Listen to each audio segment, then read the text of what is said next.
Hi, Rich Leiter here, and welcome to my channel, The Naked Booktuber.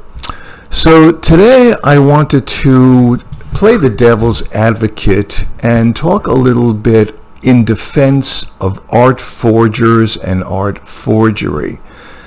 I, frankly, am very, very sympathetic towards art forgers and forgery, and sometimes I've fantasized about being a famous art forger myself, like Van Meegeren or Beltraki or Eric Hebern or who's that other guy, Dohori, particularly Beltraki. He's quite a flashy personality. And so anyway, the reason that I even thought about this subject recently was that I was just by chance I was browsing the internet and I saw a mini documentary on the art forger Tom Keating, the English art forger Tom Keating, and it was a small clip, and there was one particular artist who was commenting throughout this documentary on Tom Keating. And he was basically making very disparaging remarks about him and about the whole field of art forgery. So this documentary was called "Art or Forgery: A Tom Keating Story" documentary. And the artist who was making these comments in the film was an artist named Charles Thompson, Thomson. And I don't know anything about him, and I have nothing against him personally at all. I'm just kind of playing the devil's advocate. One thing I did before I even began listening to the documentary in its entirety is I looked up on the internet some of the paintings by Charles Thompson. And Charles Thompson really is not a painter, from what I've seen. That he does kind of very, very contemporary pop paintings. I mean, none of the paintings he does are truly representational. None of them are realistic. None of them have any whiff of the old masters to them at all. None of them. They're all kind of like, like I said, they're kind of like pop art. So I wonder, why he is so disparaging against Keating. And the first point that this fellow, this artist, Charles Thompson makes, which is echoed by lots of people when it comes to art forgery, is he's saying, how did he put it? He says, he doesn't paint in his own right. I don't even know what he does in his own right. He chose to exploit his talent.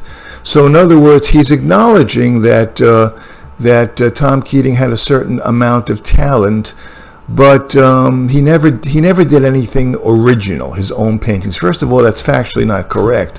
Tom Keating did plenty of his own paintings, and I find them, a lot of them, to be very beautiful. They may not be I just find them to be very beautiful, so that factually is not correct. But he says that, he's got talent. He begrudgingly admits that Keating had talent, but he used it for an exploitative purpose by choosing to copy famous artists rather than be original himself. A couple of things about that. First of all, it takes a great deal of skill to copy a painting in such an accomplished manner so that it fools art critics and gallerists and academicians. It requires an extremely high level of competence, and we're not talking about modern paintings. We're not talking about doing a forgery of a Matisse here or of a Chagall. We're talking about doing a copy of an old master painting, or of a an English, a Gainsborough, for instance. I mean, this requires a great deal of skill.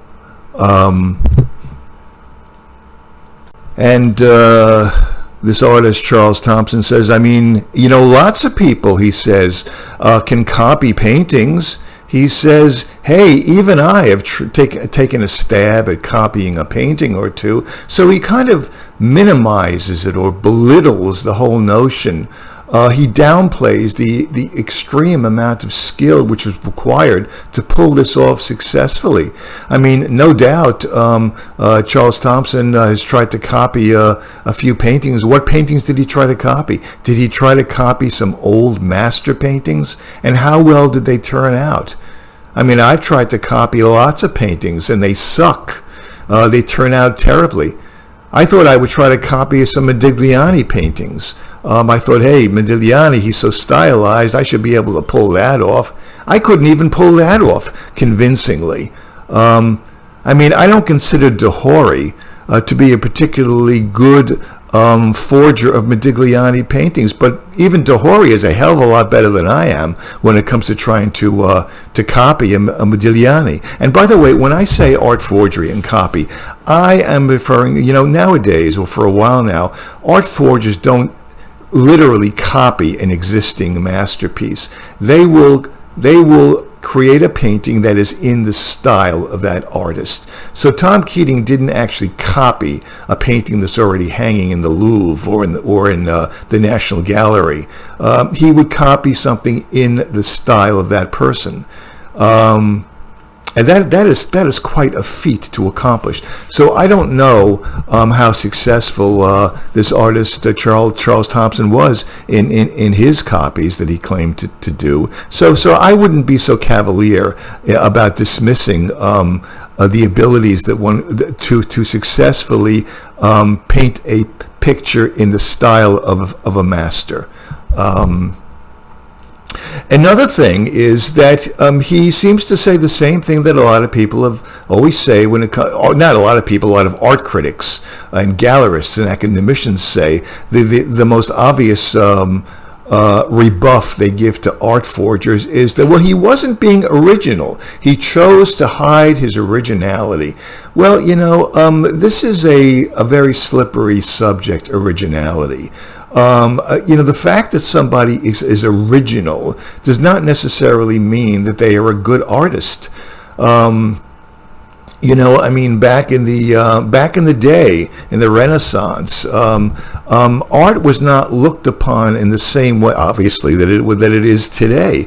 Art was seen as a craft. You became an apprentice and a journeyman, and you were taught to stage by stage. It was a craft. You were given a commission, and you tried to execute that commission as best as you could. Your main thought when you were creating a commission back in the Renaissance was not, oh, now I have a chance to be original.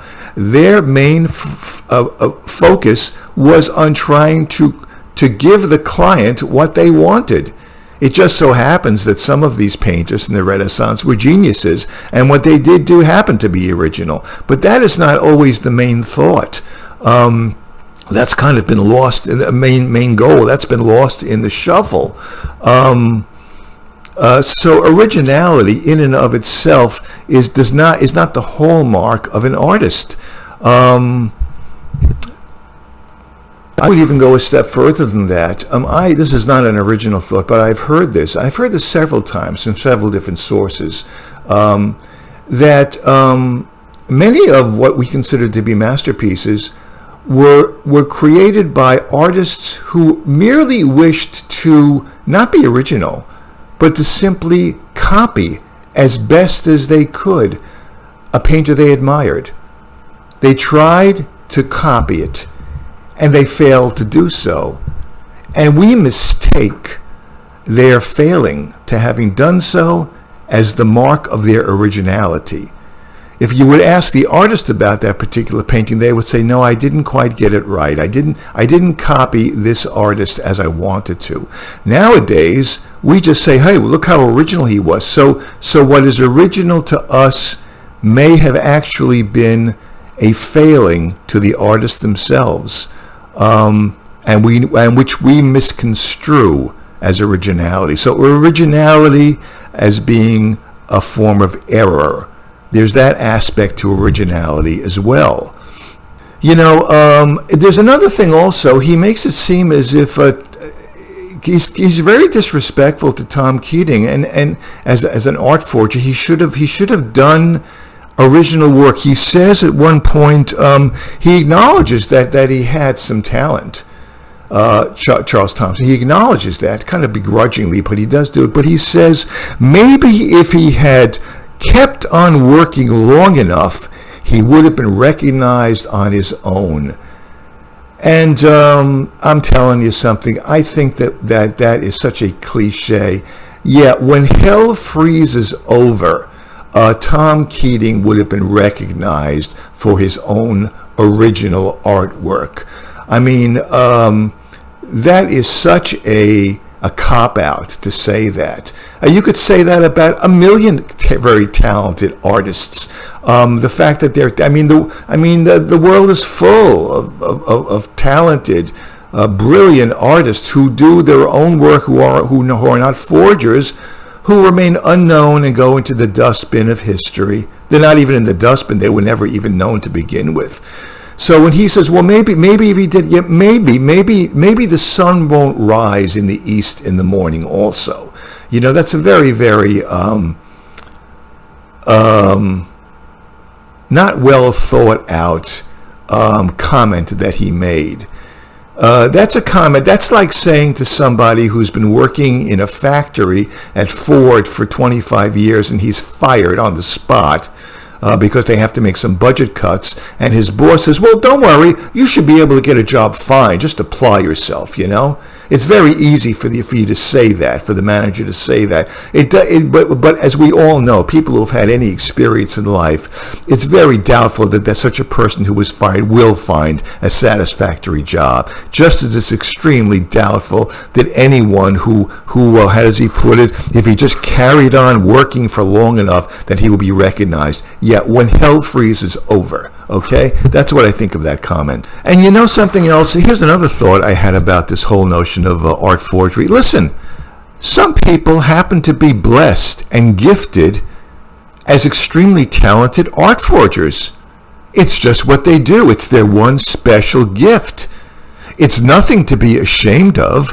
I mean, everybody gravitates to what they do best. If you ask Rembrandt why he painted in the manner he did, well, Rembrandt might give you a whole shitload of answers as to why he did, but the fact of the matter is Rembrandt painted the way that Rembrandt did because that's what he did. That was his gift, and he recognized his gift, and that's what he did. He painted like Rembrandt because he was Rembrandt. Tom Keating forged paintings because he was blessed with the ability to forge paintings in an extremely brilliant way. Okay? And there's nothing to be ashamed of with that at all. Now, of course, people say, well, there is something to be ashamed about because it's fraudulent, it's a crime. Well, I have a little problem with that also, about its being a crime, for a number of reasons. First of all, the entire art world, the entire art market is extremely dubious, is fraught with irregularities. We'll put it that way. I mean, as this fellow Charles Thompson himself admits, he says, when a painting comes up for auction at a gallery, a big gallery like Christie's or Sotheby's, you'll get like 5 or 6 experts to look at the painting.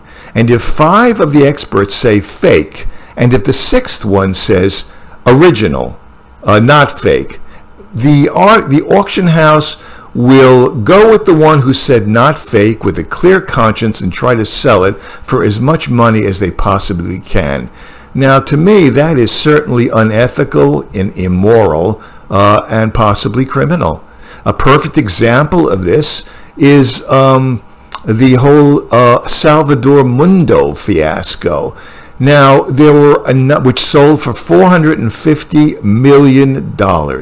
That's almost $500 million for the Salvator Mundo, purportedly by Leonardo da Vinci.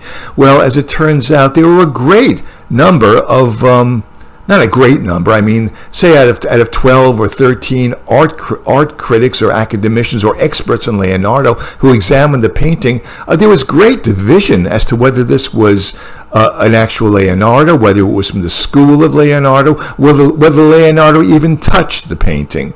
So there were 5 or 6 experts on Leonardo that said it's not Leonardo. They would not bill it as a Leonardo exclusively. Maybe the school of Leonardo, but they didn't go with that. They went with the guys who said Leonardo because they knew that that's where the $500 million was, where the big money was. Now, that to me is a lot more unethical than anything that Tom Keating or Wolfgang Beltracchi or Emile Dehori did, in my opinion. This artist, Charles Thompson, also readily admits that up to 50%, anywhere from 30, get this, anywhere from 30 to 50% of all the master paintings, old masters, you see at a museum, could be forgeries. That is he himself admits, that is a shocking number. I mean, compare Tom Keating's peccadillos to that. There is no comparison.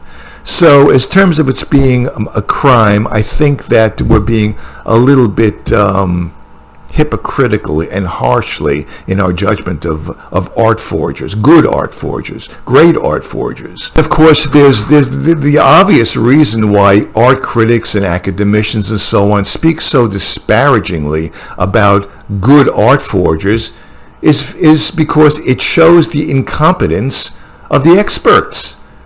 I'm here, these experts are claiming that they are experts. And yet, how many Beltracchis and how many Tom Keatings have passed by them? If that doesn't show incompetence, I don't know what does. So obviously, they would be kind of annoyed at a person like Tom Keating. It's as simple as that. So in a way, you might say that an art forger of the caliber of a Tom Keating or a Beltracchi or an Eric Hebern is actually doing the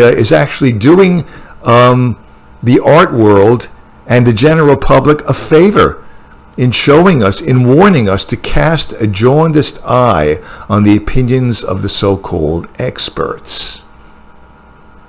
So that's it. I mean, that's my devil's advocate defense of art forgers. I mean, I just personally think that to be an art forger at the level of a Tom Keating or a few other fellas, Eric Hebern, I mean, this is a feat that few people can do.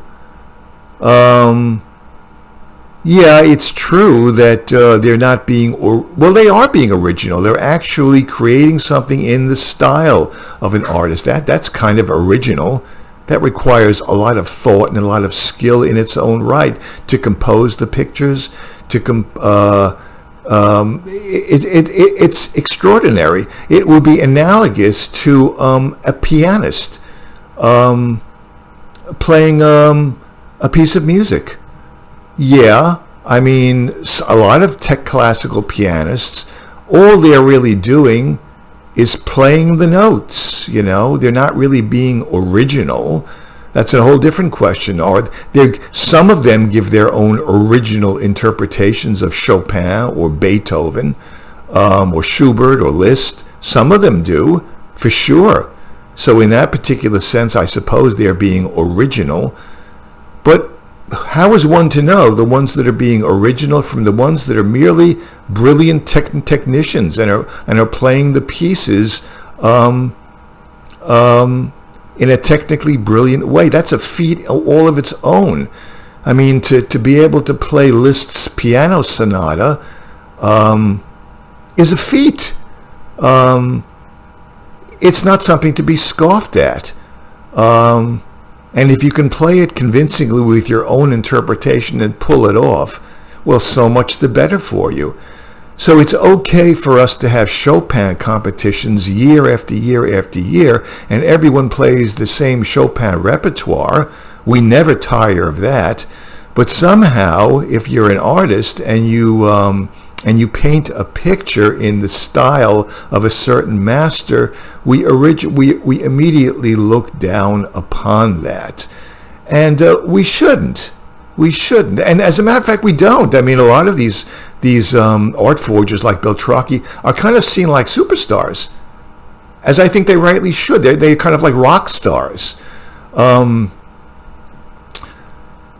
the last thing I want to say is, look, in our present day and age, art has been debased to such an extent.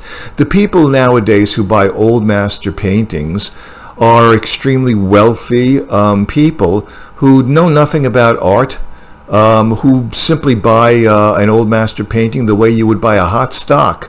And they, instead of consulting their stockbroker, their financial advisor, they consult an art consultant, and they say to their art consultant, "Hey, is this a good deal? Will I get a good return on my investment if I purchase this Velázquez?" So for those wealthy people who have purchased a copy of a forgery of the Modigliani by Dohori, and who subsequently found out that it was a forgery, I'm glad. I personally am glad about it. It serves them right. Maybe if these customers took the time to actually be interested in the artwork that they were purchasing, their hot stock, I mean, all you have to do is be an enthusiast of Modigliani, to be familiar with his paintings. And I guarantee you, if you see a Dohori copy of a Modigliani, you're going to know it. So all these people had to do is take a modicum of interest in the hot stocks that they were buying, and they would not have been fooled. So as far as I'm concerned, it kind of serves them right. And that, I mean, once again, look at the Salvador Mundi. Here we have this prince, this Saudi Arabian prince, who, I guess, on the advice of his art consultants, plunked down $400 million for it, right? And the guy got fooled. And the picture is not being shown in the Abu Dhabi museum, and chances are it never will be. The guy got taken for a ride. And all you have to do is do a little research on it, even on the Salvador Mundi, just to know that there was so much debate over whether this was a Leonardo or whether it was from the school of Leonardo. I mean, since there's so much debate, I wouldn't have touched it with a 10-foot pole. Just common sense tells you, back away from it. So anyway, the prince, the poor fellow, got this painting. He probably realized that he was taken for $400 million. And I'm sure he's not very happy about it. I wouldn't be. And it's not being shown. And my guess is that it probably will never be shown to the public at all. So this whole issue of art forgeries and art forgers there's a lot more to it than meets the eye, and there are a lot of opinions about it, and nothing is written in gold. But once again, I have to say I am extremely sympathetic to good art forgers, and I kind of admire them very much. Thank you.